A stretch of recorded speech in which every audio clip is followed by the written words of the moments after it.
tugenda kutula wiiki nga tusiiba omwezi ogwa Ramadhani nabwe kityo gwa kyaganya okusiiba nkugamba nti ennaku ntono nnyo wandibadde weekembakemba ne weebuulirira n'omanya nti oyinza okufa nga Ramadhani eno yakaggwa oba okulinda ejja ngolowooza ejja gy'onaasiiba ate n'otagituukamu nabwe kityo kola ekisoboka kyonna okulabika nti weeyonga ku nnamba ennene ey'abasiraamu abagenda mu maaso n'okusiiba obeeremu awo waakiri abamalako omwezi guno nga Allah w'ekitiibwa akusiimye. Njagala okubakulisayo yonna gye musalidde olunaku olwaleero ejjuma ey'olunaku olwaleero mukulikire eyo ddala ku mizikiti egy'enjawulo. Tukubiriziddwa gye nsalidde wali ku masjidi Lion kulabika nti tusonyiwa nti omuntu abeerawo n'agaa gundi yankola kino gundi yankola kiri n'asibwa obusungu ku mutima n'agaana okusonyiwa. Batuwadde ekyokulabirako ekya Nabbi Yusufu nti omukyalo oli eyamuwaayiriza nti Nabbi Yusufu yali amusobyako. Nabbi Yusufu talina kye yakola mukyalo oyo, yamusonyiwa, teyayagala kulabika nti amwonoona, n'aguma n'agenda ne mu kkomera. Ne Nabbi Yusufu bw'atuuka eyo mu kkomera, omukyala ye kennyini yeekuba mu mutima n'ategeera nti mbadde nkola nsobi, omwana ono mbadde mulanga bwemage. Ne Nabbi Yusufu teyagenda mu maaso nakulabika nti anenya omukyalo oyo amuteekako ekikolwa kyonna eky'obukyayi ku ekyo kye yali amukoze kyonna, n'okulabika nti amuttattana. N'atukubiriza okulabika nti tusonyiwa nti omuntu ne bw'aba akukoze ekibi kimu nga kinene kitya, jjukirako ku birungi bye yali akoleddeko, olabike nti osinziirako ebyo okulabika nti omusonyiwa. Munnange yakutuba y'olunaku olwaleero Sheikh kwagitambuliza. Nabwe kityo nange nenjagala okigabanako naawe nti omutima ogusonyiwa kikulu nnyo nnyini ddala okulabika nti ojjukirako ku birungi omuntu oyo ne bw'aba akusobezza nti yali ankoleddeko ekirungi ekifaanaganako nga kino, ekirungi ekifaanaganako nga kiri, kuba osinziira okulabika nti ate ozzaawo enkolagana, omendiige broken ties wakati wo gwe naye, okulaba nti musigala nga mutambula bulungi nnyo mu bulamu, kubanga naawe era bw'osobya osaba nnyo Katonda akusonyiwe, kati ate gwani agaana okusonyiwa. Programu mpulidde kamenya bitundu bya ggwanga byanjawulo bye tuba tutalaaga kufuna amawulire okuva mu buli ango lunaku lwakutaano. Of course nzija nnyo gy'oli eyo n'obeera ng'ombulira ku mawulire agafa mu kitundu kyekyo, ne tuwayamu ne ku nsonga ez'enjawulo. Bingi bye tugenda okulabika nti tufuna mukuziika Jacob Oulanyah abadde sipiika wa Uganda. Ebibadde eyo bingi nnyo nnyini ddala. Ngenda kuwako ebitonotono ku byo, ebisigadde ojja kubifuna eri mu bibadde bitya mu paalamenti.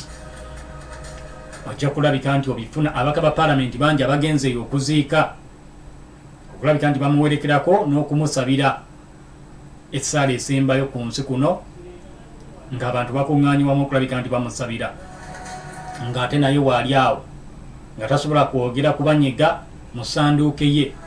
Bingi ebibadde eyo wakati mu kuziika abadde sipiika wa paalamenti Jacob Oulanyah. Kitaawe alina byayogedde ebikankana ate era nga bikaawa okukira omususa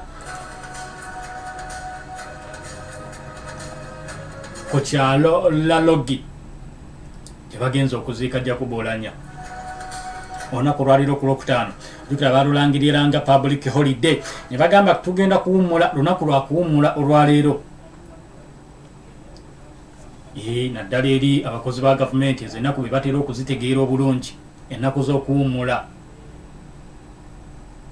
Tutandikire mu Omoro, rather mu Lalogi gye bagenza okuziika Jacob Oulanyah.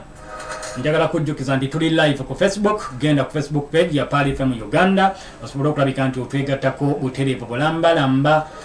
Genda ku simu yo wandiikamu Pali FM Uganda, bw'omaliriza then likinga page eyo, oba si kyo sheyalingako ne mikwano gyo, oba koowoole bajje batwegatteko ku ttiimu eno ennene eya 107.9 Pali FM ekkula eri omuntu wa bulijjo ku Facebook page eyaffe ddala. Gendako ogenda kulabika nti otufuna bulungi nnyo nnyini ddala. Teekako obubaka bwo otambulire wamu naffe butereevu bulambalamba ku Facebook.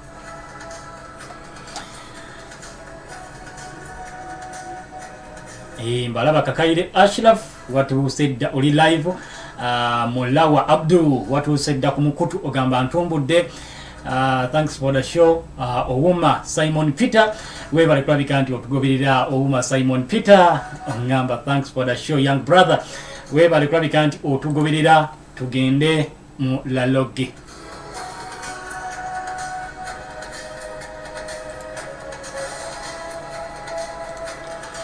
Mulaloge gye bagenza okuziika Jacob Oulanyah. Abantu abamu bavuddewo n'ebisago ettuntu ly'olunaku olwaleero. Wema ebaddemu keesi ya Jacob Oulanyah. Abadde speaker wa Uganda owa parliament. Arogamba embuyaga tezze.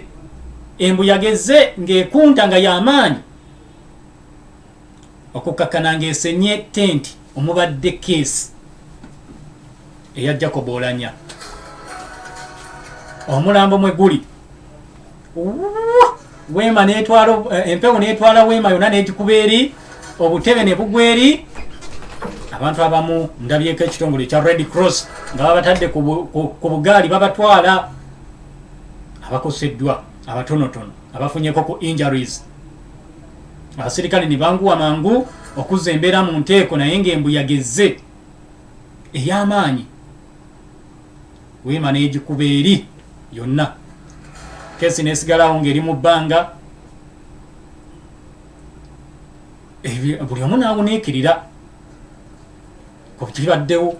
Embuyaga ezze n'emenyaamenya Wema yonna. Mu katambi akashiyalingiddwako ku mikutu emikwanira kalaze okupapa n'akasattiro nga banguwa okulabika nti bakwata Wema eno. Embuyaga ng'emaze okujja n'etekkula mayiti webadde wennyini. Wema mwebadde etudde yennyini gyesosa okkuba wansi. Obutebe n'ebufuumuula. Abantu ne beesika abaddewo kumpi buli omu n'anyweza akatebe kwabadde atudde okulaba nti wakiri embuyaga temutikkula kumutwaliramu. Mu kuziika eyo era yeewamu ng'ebyo byonna bimaze okulabika nti bituukawo. Taata wa Oulanyah bye yayogera era abizzeemu. Jjukira baali baagaana abantu okwogera ebigambo ebifaanaganako ng'ebyo.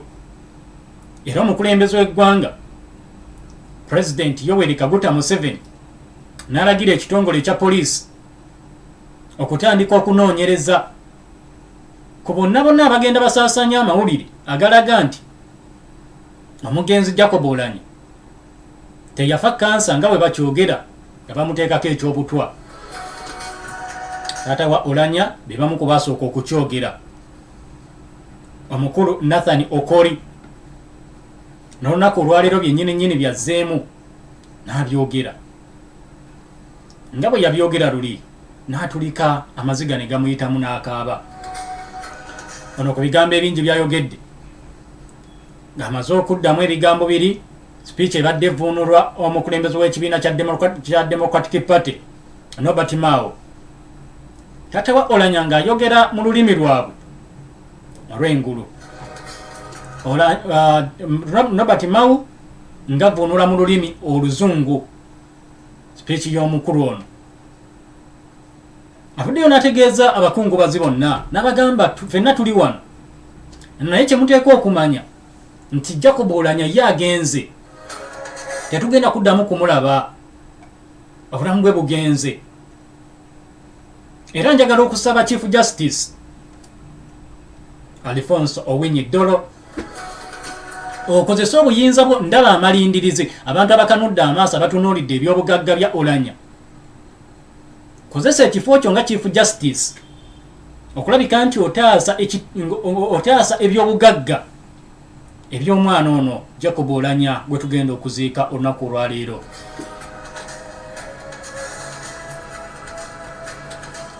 Byonna byayogedde baali babitugaana era alipoota neefunika era nga yayanjulwa Minisita ow'ebyobulamu Dr. Jane Ruth Acheng n'avayo n'ategeeza Paalamenti ya kuno byonna ebyaliwo nti Jacob Oulanyah yafa Kookolo bwe bazuula 2019 era kyatandikira mu kuzimba mu nsingo ne kimuleetera ebizibu ebyenjawulo era ekyamusse organize ezimu zaagaanye okukola n'afa. Ya ripooti eyava mu by'ebyobulamu era nga tetugikubamu bituli era tesaanidde kubwamu bituli. Buli muntu n'amatira nti kituufu ab'ebyobulamu bwebanga abasawo bamaze okukebera era neekoonebwamu sitampu. Omukulu akulembera Director wa Uganda Cancer Institute, Executive Director Dr. Jackson Orem n'avayo n'agikuunamu stamp n'ategeeza nze kennyini nze nasooka okukebera omugenzi nenkizuula nti alina ekirwadde ekya Kookolo mu 2019 era ne mu ddwaliro gye baamutwala mu Siriata okulabika nti ajjanjabibwa nze namurekomendinga naye olwedde ekizibu kyali kimaze okulabika nti kyeyongera n'atasobola kufuna bujjanjabi bwe twali tusuubira nti ajja kubufuna. Agambye ndaba amalindirizi ebyobugagga bya Oulanyah kitaawe agamba bikuumibwe butiribiri. Chief Justice kola kyonna kyonna ekisoboka mu busobozi bwo okulabika nti otaasa ebyobugagga eby'omwana wange Jacob Oulanyah. Ate kaakati Speaker wa Parliament gozze mu kifo eky'omwana wange mwabadde era nja kusaba okola emirimu gyonna gy'abadde akola. Gozze mu ntebe eyo okola emirimu gy'omwana wange gy'abadde akola era kati gw'oli mu ngatto za Jacob Oulanyah nkusaba okola obuvunaanyizibwa bwe bw'abadde akola ng'omuzadde. Kitaawe wa Jacob Oulanyah obuvunaanyizibwa n'abwambaza omuntu omulala azze mu kifo kya Jacob Oulanyah. Mu kuziika eyo bingi ebibaddeyo bingi obyogeddwa bw'ati nkuwaddeko ebyo ebisinga obutono ebirala birinde luli mu bibadde bitya mu Parliament.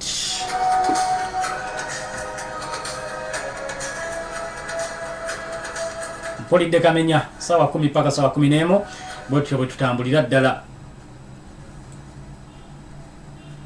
nga tuvudde eyo eno babadde baziika Jacob Oulanyah Speaker wa Parliament ng'ate eri omukulembeze wa Rwanda n'owa Uganda balina bye boogeramu ababiri basisinkanye. Bakulembeze b'amawanga gano gombi President Yoweri Kaguta Museveni owa Uganda ne President w'eggwanga erya Rwanda Paul Kagame ekibadde kireetedde bano abakulu okusisinkana oba ekibaleetedde okusisinkana kuyingiza ggwanga lya DRC mu mukago ogwa East African Community.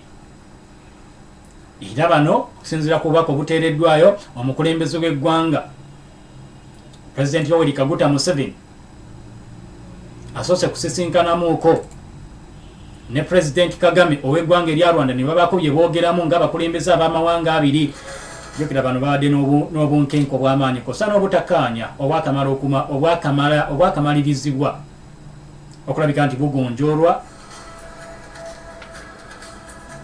ensalo ezaali zaggalwa ne ziddamu ne ziggulwa. Bano basisinkanye mu kibuga Nairobi eky'eggwanga erya Kenya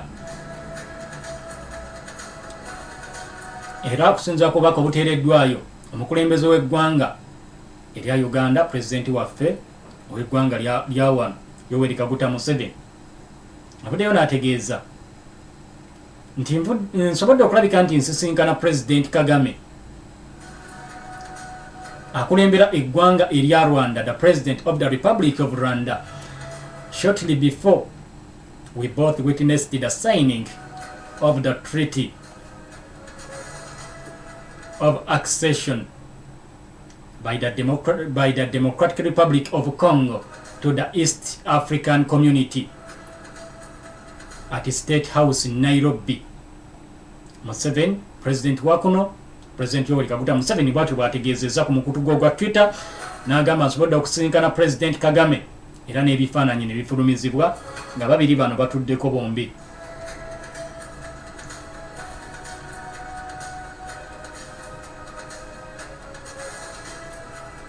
Okuva mu February ow'omwaka 2022 ensalo ey'akatuna abagiyita gatuna bwe yagenda maaso n'eggalwa, enjogerezeganya zino zombi bwe basisinkanye olunaku olwaleero basuubira okubeera nti bakukutula ddiiru nnyingi okulaba nti bazzaawo enkolagana wakati w'abakulembeze bano ababiri. Baali bagezaako okulabika nti boogerezeganya gye buvuddeko, era ng'okwogerezeganya kwabwe kwali kuteekeddwamu amaanyi omukulembeze ow'eggwanga erya Angola President Joao Manuel Lourenco. Kaakati bazzeemu kusisinkana lunaku lwaleero. Lwaki tokkiriza n'enkola ku nsimbi? Bwe nkomawo mu nkomawo ennene tugenda tunuulira ensonga nnyingi. Ekiri e Congo, ADF eyongedde okulabika nti erumba enfa ez'enjawulo. Abantu batandise okudduka okuva mu ggwanga lya DR Congo nga bayingira Uganda n'era.